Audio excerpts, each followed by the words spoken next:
بسم اللہ الرحمن الرحیم۔ السلام علیکم ورحمۃ اللہ وبرکاتہ۔ عزیز طلباء طالبات، تقابل ادیان و مذاہب کا سبق نمبر 26 آج ہم پڑھ رہے ہیں۔ اس سبق کا عنوان ہے اسلام اور ہندو دھرم کا تقابلی جائزہ۔ آج کے اس سبق میں ہم دو مذاہب کا تقابل پیش کریں گے، یعنی ہم چند موضوعات کو لیں گے، پھر ہم یہ دیکھیں گے اس موضوع سے متعلق اسلام کا کیا تصور ہے اور ہندو دھرم کا کیا تصور ہے۔ ان دونوں کا تقابل کریں گے، جس سے یہ ثابت ہو جائے گا کہ کون سا مذہب سب سے زیادہ قابل عمل اور سب سے زیادہ فطرت کے مطابق اور خدا کی مرضی کے مطابق سب سے زیادہ آسان کون سا مذہب ہے۔ اس تقابل سے انشاءاللہ یہ بات واضح ہو جائے گی۔ پڑھتے ہیں عقید توحید کے بارے میں، کہ عقید توحید کے بارے میں ان دونوں کا کیا نظریہ ہے۔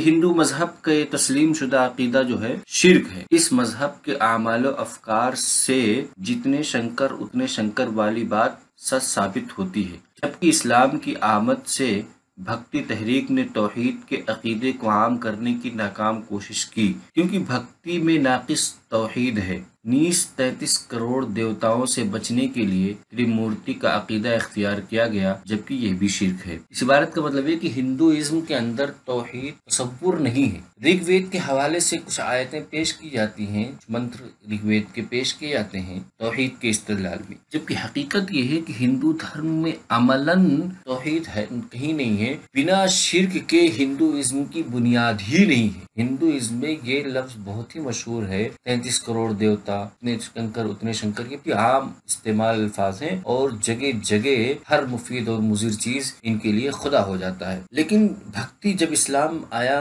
اور ان لوگوں کو لگا کہ لوگ اسلام کی طرف متاثر، تو بھکتی تحریک جو شروع ہوئی، اس نے عقید توحید کو ہندو دھرم کے حوالے سے بیان کرنے کی کوشش کی، لیکن ان میں بھی ناقص توحید ہے۔ اسی طرح تریمورتی میں توحید کا کچھ منسلک، یعنی جو 33 کروڑ دیوتا تھے ان کو کم کر کے تریمورتی کا عقید تثلیث پیش کیا، کہ 33 کروڑ کے بجائے یہ 3 جو ہے ان کو خدا مانا جائے۔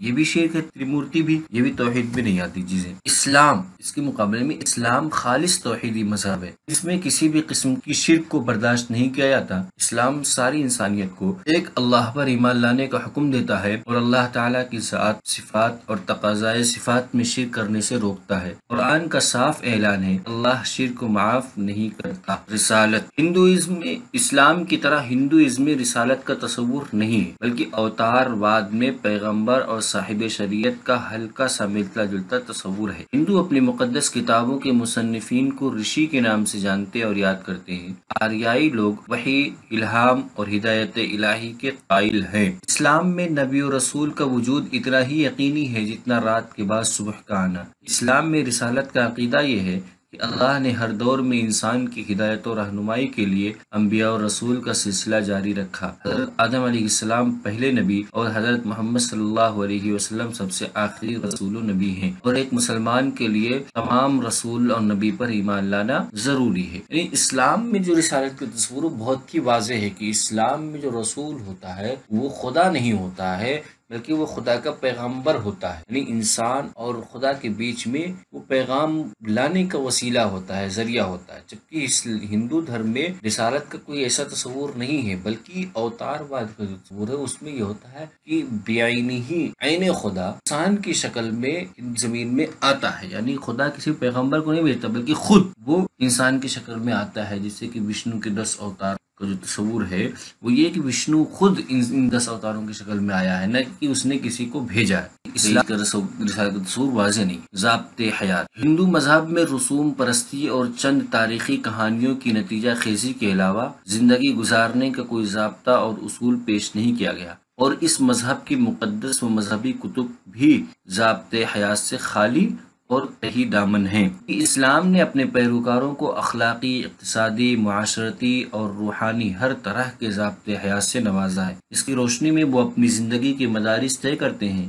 اسلام نے زندگی کے 5 شعبوں، ایمان، اخلاق، عبادت، معاملات اور معاشرت، ان 5 شعبوں میں اتنی مکمل رہنمائی کی ہے، اس کے بعد کسی دوسری وضاحت کی ضرورت باقی نہیں رہتی۔ کسی دوسری وضاحت کا مطلب یہ ہوا کہ کسی اسلامی شریعت کے علاوہ کسی اور شریعت کو اختیار کرنے کی ضرورت نہیں رہتی۔ ان 5 شعبوں میں بہت کی مکمل رہنمائی ہے۔ اس کے مقابلے میں ہندو مذہب میں ضابطۂ حیات سے متعلق کوئی اصول نہیں ہے، بلکہ منو اسمرتی کے کچھ قوانین ہیں جس میں یہ بتایا گیا کہ انسان کو اس حساب سے زندگی گزارنی چاہیے جو کہ غیر فطری ہیں، اور کچھ اتنے سخت ہیں جن پر عمل کرنا ناممکن ہے۔ خاص طور سے ذات پات کا جو نظام ہے اس میں نہایت ہی گھناؤنا اور انسانیت سوز مظالم اور طرح طرح کی جو ہے غیر اخلاقی چیزیں بھی اس میں شامل ہے۔ عالمگیریت، عالمگیریت کیوں کہہ لیں، گلوبلائزیشن کا جو لفظ ہے وہ اس کے لیے کہ عالمگیریت کس مذہب میں زیادہ پایا جاتا ہے۔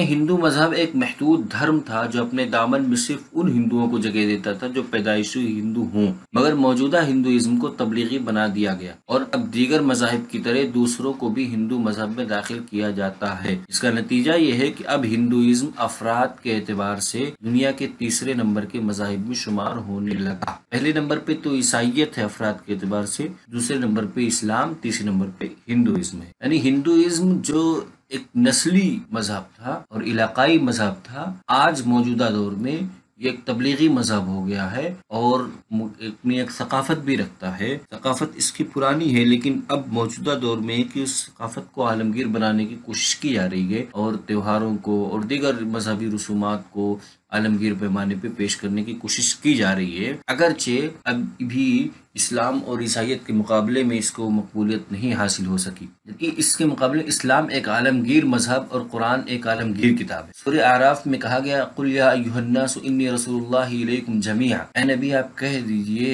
اے لوگو میں اللہ کا پیغمبر ہوں تم سب کی طرف، یعنی تم سب کے لیے، پوری دنیا کے لیے۔ اس لیے دین اسلام قیامت تک ہر نسل، ہر قوم اور ہر مملکت کے لیے ایک عالمگیر مذہب کی صورت میں موجود رہے گا، اور اسلام ہر ایک کو اپنے دامن میں پناہ دے کر دوسرے مسلمانوں کے برابر اس کے حقوق بھی تسلیم کرے گا۔ اسلام اور ہندو مذہبزم کی عالمگیریت میں بڑا فرق یہ ہے کہ اس ہندوازم کے کسی مذہبی کتب میں یہ نہیں کہا گیا کہ یہ پوری دنیا کے لیے ہے، جبکہ قرآن میں یہ کہا گیا کہ یہ قرآن یہ شریعت آخری شریعت ہے، یہ رسول آخری رسول ہے اور یہ رسول پوری دنیا کے لیے بھیجے گئے ہیں اور دین اسلام ہی آخری دین ہے۔ اس بات کی وضاحت اسلام میں قرآن کریم میں ہے۔ طریقے، نجات کے طریقے کا مطلب یہ کہ دنیا سے یعنی مرنے کے بعد کی زندگی، نجات کے طریقے کی آدمی دنیا کے اندر جو تکالیف ہیں ان سب سے کیسے آدمی چھٹکارا پائے۔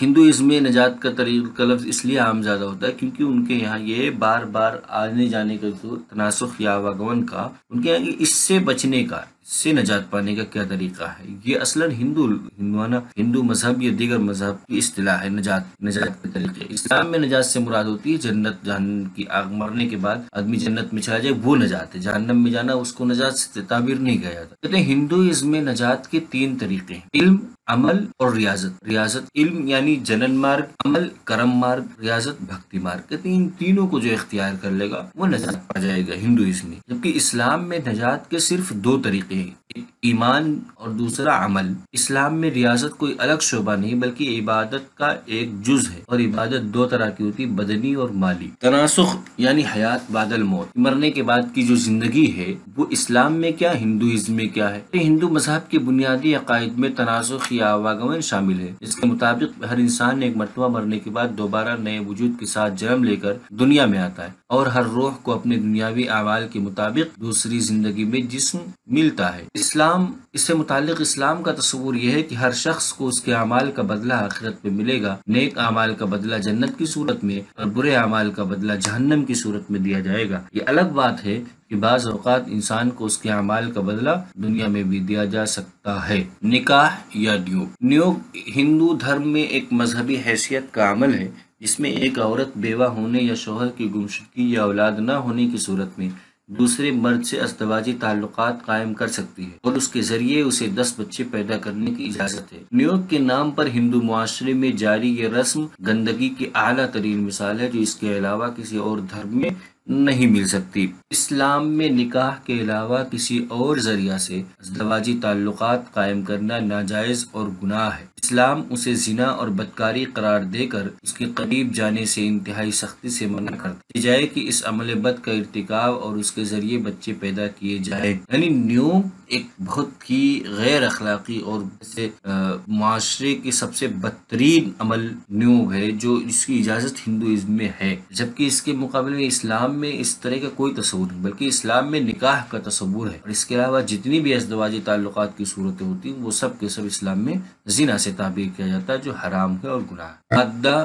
مادہ کے بارے میں کہ ہندوازم کا عقیدہ ہے کہ جدید ہندوازم کے مطابق مادہ اور روح یہ دونوں ازلی اور ابدی ہے، اور ان دونوں کو خالق کا درجہ حاصل ہے، اس اعتبار سے خدا بھی ان کا محتاج ہے، جبکہ اسلام نے مادے کی ازلیت کے عقائد کو باطل قرار دیا ہے اور ہر چیز کا ذات خداوندی کے سامنے محتاج ہونا اور ذات خداوندی کا بے نیاز ہونا ثابت کیا۔ گائے ایک جانور ہے۔ اس کے متعلق ہندوازم میں گائے کو ایک مقدس جانور سمجھا جاتا ہے، اس کی پرستش کی جاتی ہے اور اسے ذبح کرنا جرم عظیم سمجھا جاتا ہے۔ اسے چومنا، چاٹنا، اس کے بول و براز کو مقدس سمجھنا اور اس کے آگے سر تسلیم خم کرنا بہترین اور اعلیٰ درجے کی عبادت ہے۔ ہندوازم میں گائے بہت پرانی روایت، یعنی جو ان کی رگ وید جتنی بھی مذہبی کتابیں سب میں گائے کی عظمت کا تصور ہے، اس کو قابل پرستش بھی مانا جاتا ہے، جبکہ اس کا استعمال بھی کیا جاتا ہے کھیت جوتنے کے لیے، بوجھ اٹھانے کے لیے، ان تمام چیزوں کے لیے، لیکن اس کو قابل تعظیم بھی مانا جاتا ہے۔ اس کی شان میں کسی قسم کی گستاخی یا اسے کاٹنا، ذبح کرنا ان کے یہاں بالکل حرام۔ اس کے مقابلے میں اسلام میں گائے کو ایک حلال جانور کی حیثیت دی گئی ہے، جسے کھانا اور اس سے نفع حاصل کرنا ہر مسلمان کے لیے جائز۔ قربانی کے سلسلے میں اسے بارگاہ خداوندی میں پیش کرنے کا ثواب ہے اور اس کا گوشت اور دودھ قابل انتفاع قرار دیا گیا ہے۔ انسان کی قربانی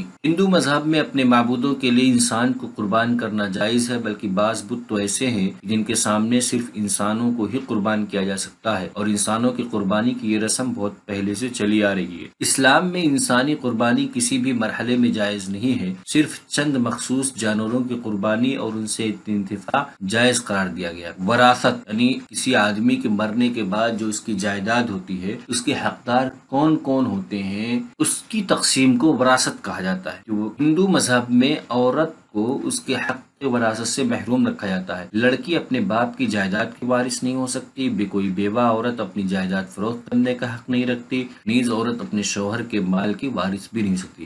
یعنی ہندو مذہب میں وراثت کے لیے صرف مرد کو وراثت میں حق دیا جاتا ہے، اس کے علاوہ عورت کے لیے کسی قسم کی کوئی وراثت نہیں ہے۔ اس کے مقابلے میں اسلام میں عورت کے لیے وراثت کا حق مقرر کیا گیا، بیوی کو اپنے شوہر کی میراث میں حصہ ملتا ہے، بیٹی اپنے باپ کی جائیداد میں وارث ہوتی ہے، اور بیوہ ہونے کی صورت میں اسے اپنی جائیداد فروخت کرنے کا بھی حق ہوتا ہے۔ آج کے اس سبق میں سب سے پہلے ہم نے پڑھا کہ عقیدہ توحید یعنی دو مذاہب کا تقابل کرتے ہوئے عقیدہ توحید کے بارے میں جانا کہ ہندو مذہب میں کیا، اسلام میں کیا ہے، اور بہتر سب سے مکمل اسلام کا تصور۔ ظاہر سی بات ہے، اس سے واضح ہو جاتا ہے کہ جس اعتبار سے ان کا تصور ہے وہ سب سے زیادہ قابل عمل یا سب سے زیادہ مفید فطرت کے مطابق وہ اسلام کا تصور ہے۔ عقیدہ توحید کے بعد پڑھا ہم نے رسالت کا تصور، پھر ضابطۂ حیات کے بارے میں پڑھا، ضابطۂ حیات سے متعلق کس کی کیا تعلیمات ہیں، کس حد تک ان میں اس ضابطۂ حیات کی رہنمائی کی گئی ہے،